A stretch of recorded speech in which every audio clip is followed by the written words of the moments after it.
Mr. Davenport, the drama teacher, is already manic about the whole thing. Will drive us crazy by the time it's over, no doubt. I heard through the grapevine that he'd been planning on doing the Elephant Man, but changed it to our town at the last minute. And that change took a week off our rehearsal schedule. Not looking forward to the craziest of the next month and a half. Ladybug. Olivia and I are sitting on her front stoop. She's helping me with my lines. It's a warm March evening, almost like summer. The sky is still bright cyan, but the sun is low and the sidewalks are streaked with long shadows. I'm reciting. Yes, the sun comes up over 1,000 times. Summers and winters have cracked the mountains a little bit more, and the rains have brought down some of the dirt. Some babies that weren't even born yet have all begun talking regular sentences already, and a number of people who thought they were right young and spry have noticed that they can't bound up a flight of stairs like they used to, without their heart fluttering a little. I shake my head. I can't remember the rest. All that can happen in 1,000 days, Olivia prompts me, reading from the script. Right, I say, shaking my head. I sigh. I'm wiped, Olivia. How the heck am I going to remember all these lines? You will, she answers confidently. She reaches out and cups her hands over a ladybug that appears out of nowhere. See? A good luck sign, she says, slowly lifting her top hand to reveal the ladybug walking on the palm of her other hand. Good luck or just the hot weather, I joke. Of course good luck, she answers, watching the ladybug crawl on her wrist. There should be a thing about making a wish on a ladybug. Augie and I used to do that with fireflies when we were little. She cups her hand over the ladybug again. Come on, make a wish, close your eyes. I dutifully close my eyes. A long second passes, then I open them. Did you make a wish? She asks. Yep. She smiles, uncups her hand, and the ladybug, as if on cue, spreads its wings and flies away. Don't you want to know what I wish for? I asked, kissing her. No, she answers shyly, looking up at the sky, which, at this very moment, is the exact color of her eyes. I made a wish too, she says mysteriously, but she has so many things she could wish for, I have no idea what she's thinking. The bus stop. Olivia's mom, Augie, Jack, and Daisy come down the stoop just as I'm saying goodbye to Olivia. Slightly awkward, since we are in the middle of a nice long kiss. Hey guys, says the mom, pretending not to see anything, but the two boys are giggling. Hi, Mrs. Pullman. Please call me Isabel, Justin, she says again. It's like the third time she's told me this, so I really need to start calling her that. I'm heading home, I say, as if to explain. Oh, are you heading to the subway? She says, following the dog with a newspaper. Can you walk Jack to the bus stop? Yeah, no problem. You okay with that, Jack? The mom asks him, and he shrugs. Justin, can you stay with him till the bus comes? Of course. We all say our goodbyes. Olivia winks at me. You don't have to stay with me, says Jack as we're walking up the block. I take the bus by myself all the time. Augie's mom is way too overprotective. He's got a low, gravelly voice, like a little tough guy. He kind of looks like one of those little rascal kids in the old black and white movies, like he should be wearing a newsboy cap and knickers. We get to the bus stop, and the schedule says the bus will be there in 8 minutes. I'll wait with you, I tell him. Up to you, he shrugs. Can I borrow $1? I want some gum. I fish $1 out of my pocket and watch him cross the street to the grocery store on the corner. He seems too small to be walking around by himself, somehow. Then I think how I was that young when I was taking the subway by myself. Way too young. I'm going to be an overprotective dad someday. I know it. My kids are going to know I care. I'm waiting there a minute or two when I notice 3 kids walking up the block from the other direction. They walk right past the grocery store, but one of them looks inside and nudges the other 2, and they all back up and look inside. I can tell they're up to no good, all elbowing each other, laughing. One of them is Jack's height, but the other 2 look much bigger, more like teens. They hide behind the fruit stand in front of the store, and when Jack walks out, they trail behind him, making loud throw-up noises.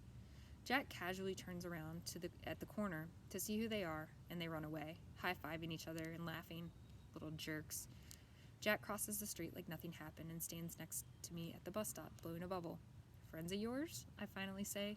Ha, he says. He's trying to smile, but I can see he's upset. Just some jerks from my school, he says. A kid named Julian and his 2 gorillas, Henry and Miles. Do they bother you like that a lot? No, they've never done that before. They'd never do that in school or they'd get kicked out. Julian doesn't even live around here, so I guess it was just bad luck running into him. Oh, okay, I nod. It's not a big deal, he assures me. We both automatically look down Amesfort Avenue to see if the bus is coming. We're sort of in a war, he says after a minute, as if that explains everything. Then he pulls out his crumpled piece of loose-leaf paper from his jeans pocket and gives it to me. I unfold it, and it's a list of names in 3 columns. He's turned the whole grade against me, says Jack. Not the whole grade, I point out, looking down the list. He leaves me notes in my locker that says stuff like, "Everybody hates you." You should tell your teacher about that. Jack looks at me like I'm an idiot and shakes his head. Anyway, you have all these neutrals, I say, pointing to the list. If you get them on your side, things will even up a bit. Yeah, well, that's not going to happen, he says sarcastically. Why not? He shoots me another look like I'm obviously the stupidest guy he's ever talked to in the world. What? I say. He shakes his head like I'm hopeless. Let's just say, he says, I'm friends with someone who isn't exactly the most popular kid in the school. Then it hits me. What he's not coming out and saying? August. This is all about his being friends with August. And he doesn't want to tell me because I'm the sister's boyfriend. Yeah, of course. Makes sense. We see the bus coming down Amesfort Avenue. Well, just hang in there, I tell him, handing back the paper. Middle school is about as bad as it gets. And then it gets better. Everything will work out. He shrugs and shoves the list back into his pocket. We wave by when he gets on the bus, and I watch it pull away. When I get to the subway station 2 blocks away, I see the same 3 kids hanging out in front of the bagel place next door. They're still laughing and yuck-yucking each other like they're some kind of gangbangers. Little rich boys in expensive skinny jeans acting tough. Don't know what possesses me, but I take my glasses off, put them in my pocket, and tuck my fiddle case under my arm so the pointy side is facing up. I walk over to them, my face scrunched up, mean-looking. They look at me, laughs dying on their lips when they see me, ice cream cones at odd angles. Yo, listen up. Don't mess with Jack, I say really slowly, gritting my teeth. My voice all Clint Eastwood tough guy. Mess with him again, and you will be very, very sorry. And then I tap my fiddle case for effect. Got it? They nod in unison, ice cream dripping onto their hands. Good. I nod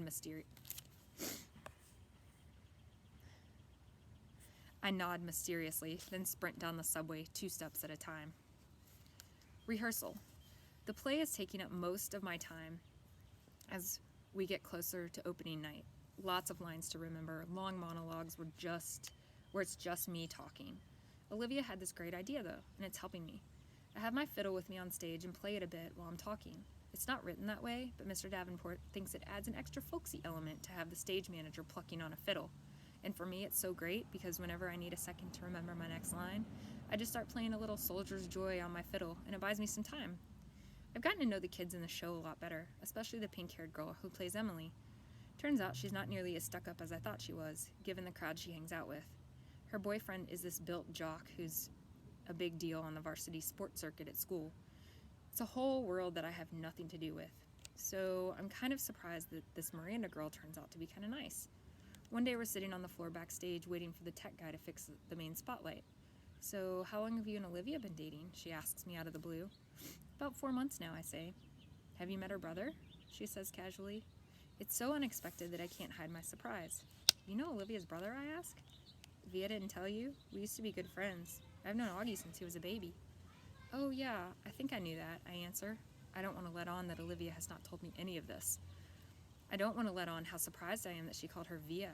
Nobody but Olivia's family calls her Via. And here this pink-haired girl, who I thought was a stranger, is calling her Via. Miranda laughs and shakes her head, but she doesn't say anything. There's an awkward silence, and then she starts fishing through her bag and pulls out her wallet. She rifles through a couple of pictures, then hands one to me. It's of a little boy in a park on a sunny day. He's wearing shorts and a t-shirt and an astronaut helmet that covers his entire head. It was like 100 degrees that day, she says, smiling at the picture, but he wouldn't take that helmet off for anything. He wore it for like 2 years straight. In the winter, in the summer, at the beach. It was crazy. Yeah, I've seen the pictures at Olivia's house. Yeah, I'm the one who gave him that helmet, she says. She sounds a little proud of that. She takes the picture and carefully inserts it back into her wallet. Cool, I answer. So, you're okay with it? She says, looking at me. I look at her blankly. Okay with what? She raises her eyebrows like she doesn't believe me. You know what I'm talking about, she says, and takes a long drink from her water bottle. Let's face it, she continues. The universe was not kind to Augie Pullman. Bird. Why didn't you tell me that you and Miranda Navis used to be friends? I say to Olivia the next day. I'm really annoyed at her for not telling me this. It's not a big deal, she answers defensively, looking at me like I'm weird. Well, it is a big deal, I say. I looked like an idiot. How could you not tell me? You've always acted like you don't even know her.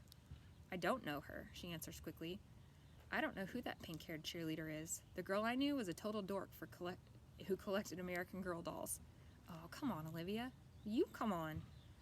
You could have mentioned it to me at some point, I say quietly, pretending not to notice the big fat tear that's suddenly rolling down her cheek.